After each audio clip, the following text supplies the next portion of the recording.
ਜੇ ਪੁੱਛਣਗੇ ਮਾਪੇ ਮੁੰਡਾ ਕੀ ਕਰਦਾ, ਦੱਸ ਦੇਵੀਂ ਮੈਂ ਕਮਾਂਡ ਡਰਾਈਵਰੀ ਵਾਲਾ।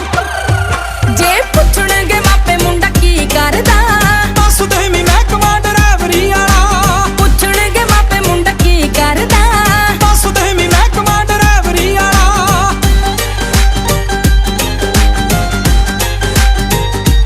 Bravo Music।